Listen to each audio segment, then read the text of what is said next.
yabahaye ubutware n'ubushobozi bwo kwitwa abana b'Imana. Haleluya.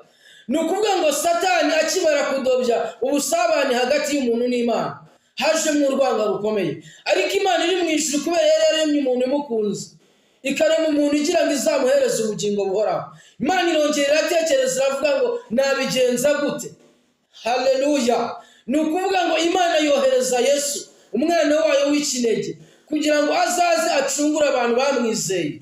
Bibiliya iravuga ngo abantu bizeye Yesu Kristo ntateka bazacira urubaho. Haleluya. Ushobora kuba uri mu isi ukora ubona ubuzima bwawe bugenda neza, ariko nagira ngo mubwire ngo hejuru y'iherezo ryawe hari urundi rubanza hejuru yawe. Haleluya.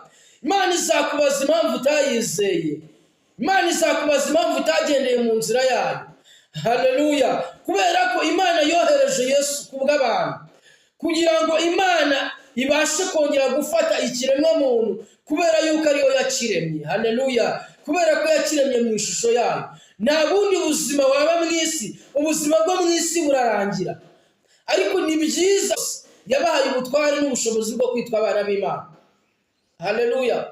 Nukuvuga ngo Satani akibara kudobya ubusabane hagati y'umuntu n'Imana, haje mu rwanga rukomeye. Ariko Imana iri mu ijuru kubera yaremye umuntu imukunze, ikarema umuntu igira ngo izamuhereze ubugingo buhoraho. Imana irongera iratekereza iravuga ngo nabigenza gute? Haleluya. Nukuvuga ngo Imana yohereza Yesu umwana wayo w'ikinege kugira ngo azaze acungure abantu bamwizeye.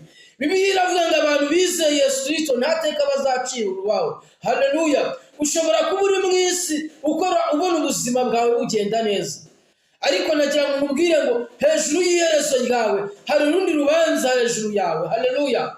Imana izakubaza impamvu utayizeye, Imana izakubaza impamvu utagendeye mu nzira yayo. Haleluya. Kubera ko Imana yohereje Yesu kubw'abantu, kugira ngo Imana ibashe kongera gufata ikiremwa muntu, kubera yuko ariyo yakiremye. Haleluya. Kubera ko yakiremye mu ishusho yayo. Nta bundi buzima waba mu isi, ubuzima bwo mu isi burarangira.